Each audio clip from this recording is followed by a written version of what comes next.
Let's start with the summary slide, answering the question, what did we learn yesterday? Or what did we learn in our previous lesson? Our learning target says I can represent a linear equation in all forms. And our essential question says, how do you write a slope-intercept equation for a line when you know 2 points on the line? So our slope formula looks like this.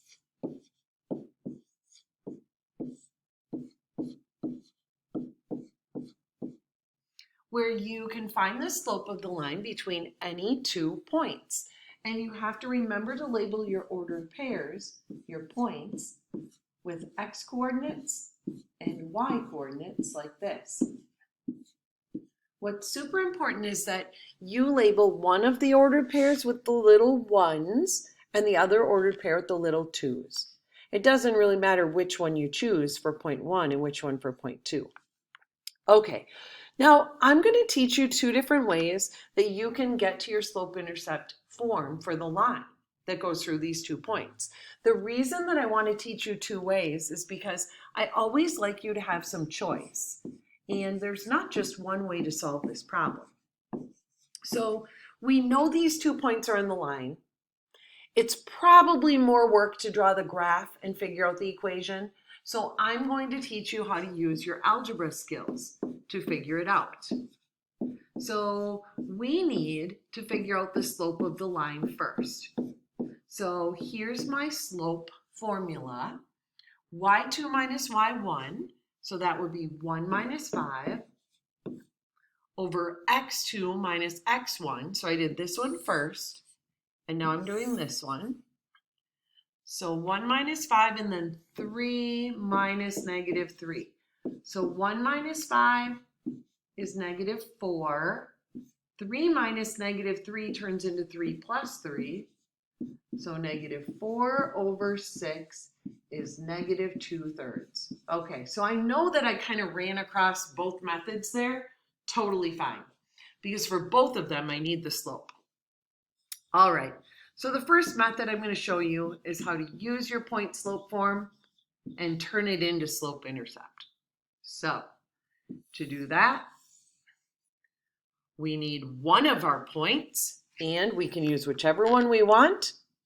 I like this one better, so this is the one I'm going to use. So I do y minus the y coordinate from that point, which is 1, equals my slope, and then x minus my x coordinate from my point, which was 3. Okay, now to get my point slope into slope-intercept form, because we have to have a final answer in slope-intercept form. Whoops, didn't mean to do that. Okay, so we need slope-intercept for the answer. That means I need to solve it. So I'm going to distribute. So y minus 1 equals negative 2/3 x. And then negative times a negative is a positive. And 2/3 times 3, I'll write it over here and erase it. 2/3 times 3, if I put a 1 under it, 2 times 3 is 6. 3 times 1 is 3. So that equals 2. And then all I've got to do to get y by itself is add 1 on both sides. So y equals negative 2/3 x plus 3 for my final answer. So look at what I did. I found the slope. I used my point slope and plugged it in and solved it. So I've got my answer. The other way you could do this is by using slope-intercept form the whole time. Now, slope-intercept form looks like this. And what we can do is use the slope, negative 2/3, and use that point that I highlighted, because that point is on the line. So the point that I chose had a y coordinate of 1 and an x coordinate of 3. So check this out. If we solve this equation, we can find our intercept. So negative 2/3 times 3, I can put a 1 under it. So that would be negative 6 over 3. So negative 6 divided by 3 is negative 2. So then to get b by itself, I would add 2, like that. So then b equals 3. Now, you have to remember to write your final answer for this one. So this is where some students kind of get mixed up if they choose this algebra method number 2. You have to make sure that you write your answer. So I'm actually going to move this down here.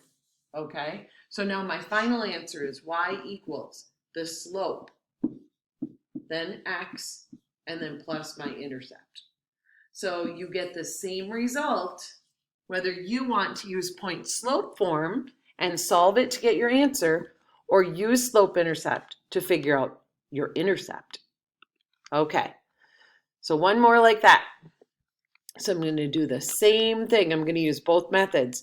When you do your practice, I only want you using one method. So you decide which one works better for you and stick with that method, okay? So our slope, y2 minus y1, 4 minus negative 4, x2 minus x1, 1 minus negative 3. So 4 plus 4, 1 plus 3, 8 divided by 4 is 2. So for both methods, my slope I have to use is 2. Now I'm going to highlight a point to use again. I like this one better. Again, it's your choice. So y minus 4 equals the slope, and x minus 1. So 2 times x is 2x, and 2 times 1 is 2. So we're just rewriting from point slope form to slope intercept form because that's what the problem was asking for. So you have to be really careful and make sure that your answer is in the form they're asking for, since there's 3 different forms. Okay. So the second method, remember, we know the slope is 2.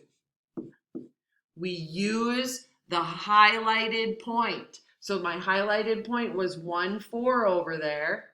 So that's x and y. X and y. Any point on your line could be used. So 4 and 1. Plug them in and solve this equation. 2 times 1 is 2. So take away 2.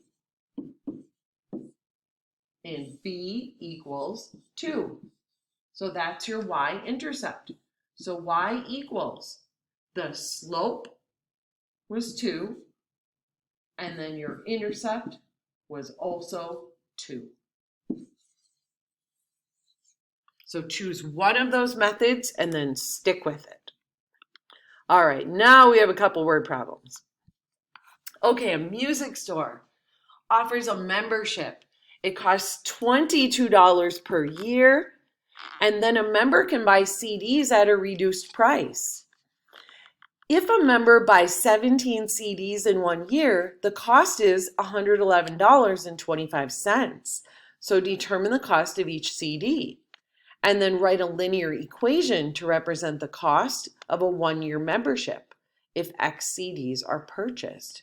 Okay, so let's talk about this important information. If it costs $22 per year, that's happening one time. So that to me represents a y-intercept or a starting point. Then if they bought 17 CDs and they had to pay this much money, that to me represents a point on our line. So we've got the intercept. We've got the intercept. So, and we've got one more point on the line. So here's the deal. Remember, a y-intercept has an x coordinate of 0. So that means that when they haven't bought any CDs yet, it's going to cost them $22 just to sign up. Okay, so I'm going to move, whoops, I'm going to move over my ordered pair here so that you can see that we've got two ordered pairs, and then we can solve this problem. So x1, y1, x2, y2. So I am going to find the slope. So I need to subtract my y coordinates and subtract my x coordinates. So 111.25 minus 22 is 89.25, and then 17 minus 0 is 17. So my slope is 525. So it said determine the cost of each CD for a member. That's it. We just found it. The slope is the rate of change. So that would be $5.25 per CD. Then part B says write a linear equation to represent the total cost Y of a 1-year membership if X CDs are purchased. Well, now we know the slope and we know the intercept.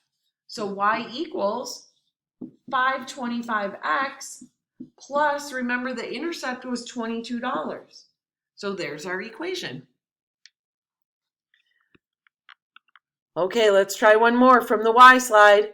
In 2006, the attendance at the Columbus Zoo and Aquarium was about 1.6 million. In 2009, it was about 2.2 million.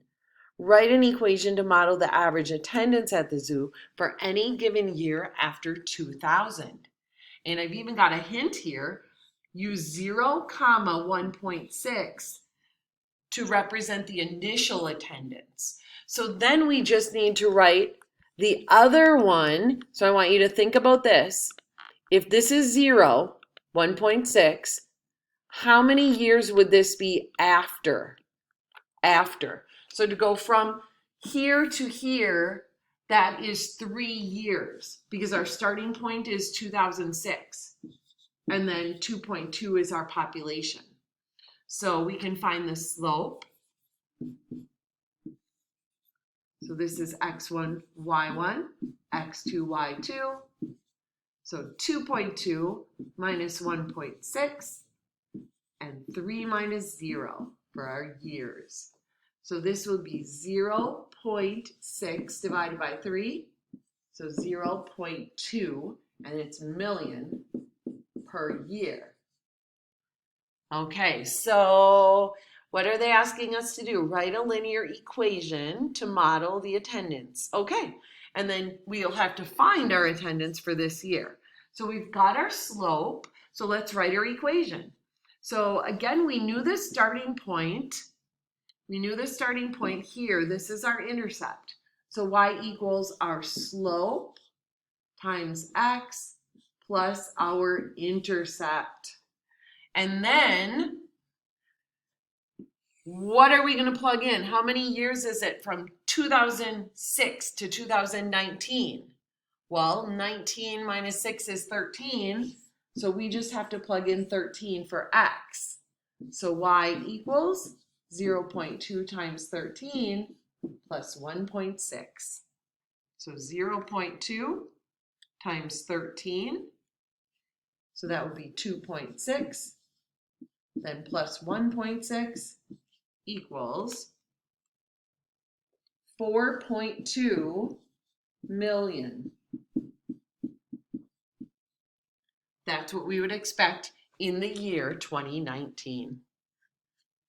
So what's tricky is maybe being able to read the word problem and decide what information you know. Remember, you're looking for an intercept for a starting point and a rate of change, an average rate of change for a slope.